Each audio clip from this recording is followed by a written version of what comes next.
It was a Halloween weekend packed with tricks, treats, and turbulence across the college hockey landscape, and a handful of Flyers prospects found themselves right in the middle of it. From a promising NCAA debut at Harvard to a humbling reality check for Boston University to a battle-tested performance from Notre Dame against the number 2 team in the nation, this weekend told us a lot about who's ready to rise and who's still finding their footing. And honestly, that's the beauty of this part of the season. It's early, but you can already see confidence growing in some of these kids. You can see the chemistry, the adjustment to the NCAA pace, and that hunger to prove themselves as legitimate top prospects in the Flyers organization. So today we're going to break down everything you need to know from this last weekend's Flyers college circuit prospects, starting with a long-awaited debut from Harvard's newest centerman, Heiki Ruohonen, who wasted absolutely no time making an impression in crimson and white. Halloween night wasn't just spooky for college defenses, it was a statement night for Flyers 2024 fourth-round pick Heiki Ruohonen, who officially made his NCAA debut for Harvard. And let me tell you, this kid looked like he belonged from puck drop. He recorded an assist in his very first game, helping Harvard force overtime against a tough-ranked opponent in UConn. He went 11 for 21 in the faceoff dot, fired 3 shots on goal, all in the overtime, and showed a level of poise you don't typically see from a player making his collegiate debut. But what stood out wasn't just the stat line, it was the subtle stuff. His body positioning, his patience under pressure, the willingness to take a hit to make a play. He played responsibly down the middle, stayed strong defensively, and consistently found himself in the right spots, whether battling along the boards or setting up screens in front of goal. Ruohonen isn't a flash and dash type center. He's not going to dance through 4 guys like a Trevor Zegras maybe. That's not his game. He's a cerebral two-way pivot. He reads plays quickly, commits to the dirty work, and makes the right decision 9 times out of 10. Flyers fans should love that because that's the kind of foundation that translates extremely well to the pro game. So Ruohonen didn't just survive in his first NCAA test, he thrived in it. Harvard's got a good one here, and so do the Flyers. Now over in Boston, things weren't quite as fun. Number 5 ranked Boston University, a team stacked with NHL talent, ran into a buzzsaw in number 12 Maine. And the Terriers got swept. They dropped a 5-4 overtime heartbreaker on Halloween night and then got absolutely lit up on Saturday night, 8-5 in a game that exposed some real cracks in their defensive structure. So let's start with Friday. There were some positives, obviously. Owen McLaughlin and Jack Murtagh each picked up an assist, generating chances off the rush and helping BU stay in the fight. McLaughlin's confidence with the puck was noticeable.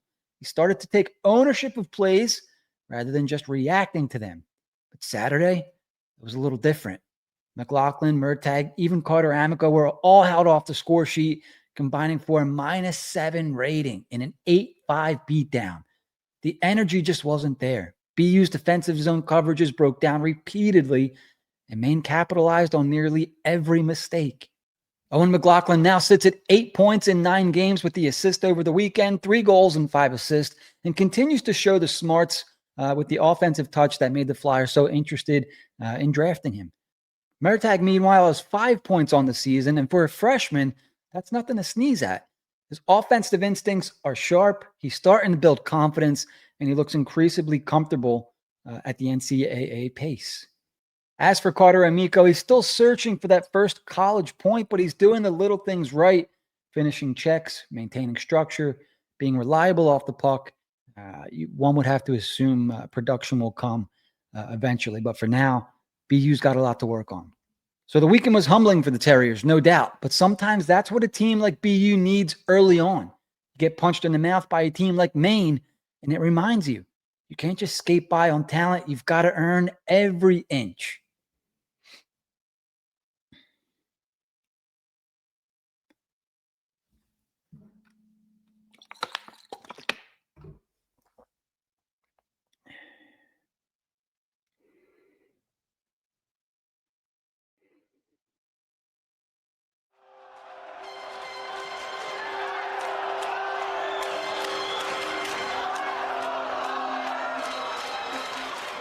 When you're on the ice, not a word really needs to be spoken. That was the beauty of being a Flyer. played with a lot of great teams, a lot of great players, but that was the closest group of teammates I've ever played with. In football, you need that quarterback to be special. In hockey, you need your goaltender to be special. And Pelly was just beginning to emerge as a player. Pelly wanted so desperately to be a star in the NHL. It's what he wanted most.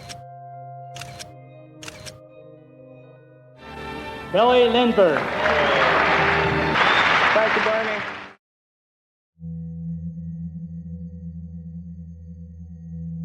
By all accounts, Pelly was not a drinker. He picked his spots carefully. He would drink, but to be impaired, intoxicated, very rare.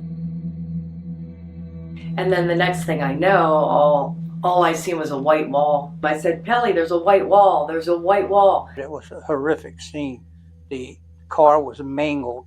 The headlight in front of Pelly had to be back 3 feet from where it initially should have been. I read an article, you almost got into the Porsche.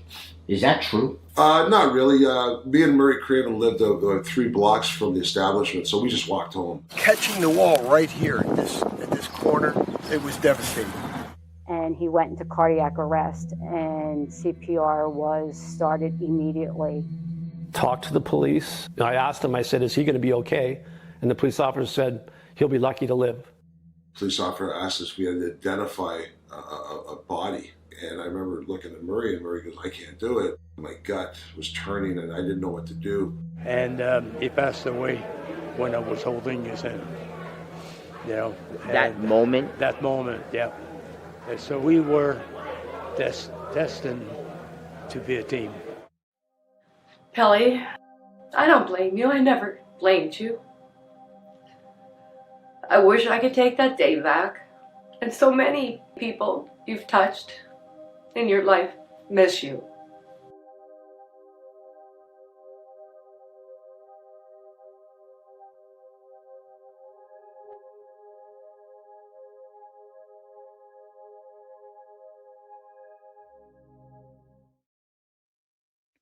Meanwhile, down in South Bend, it was Notre Dame taking on number 2 ranked Michigan.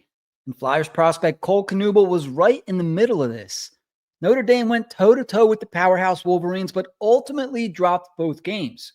5-3 on Friday and 2-1 on Saturday. And while the Irish didn't come away with the results, Knuble continued to show the kind of gritty, well-rounded play that's going to earn him NHL attention one day. Friday night, he recorded an assist and racked up 10 penalty minutes, showing that mix of edge and engagement that defines his game. He's not afraid to go to war in the corners, to agitate, to battle in front of the crease. He's got that classic hard-to-play-against factor that you want in your middle 6 forwards. Saturday, he was held off the score sheet in a tighter contest, but his motor never stopped. Through 8 games this season, Knuble's picked up 6 points, 2 goals, and 4 assists, and has been a steady offensive contributor for a team that's fighting to stay competitive this season. What makes Knuble such an interesting prospect is his blend of awareness and tenacity.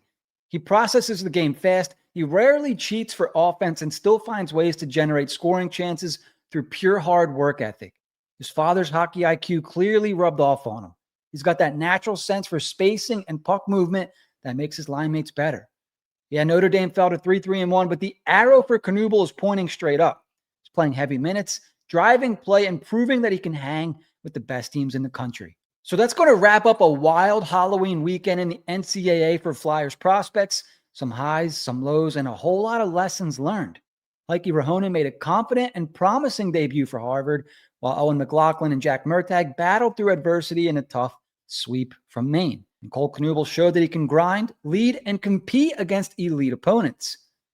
And now, ladies and gentlemen, the matchup we're all circling on our calendar.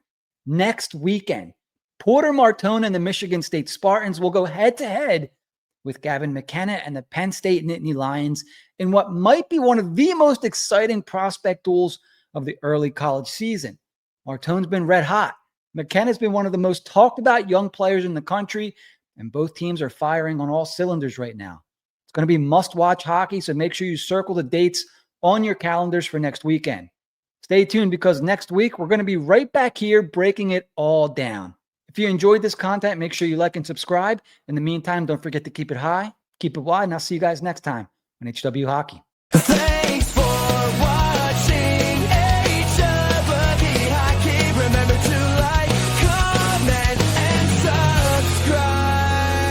We'll see you next time.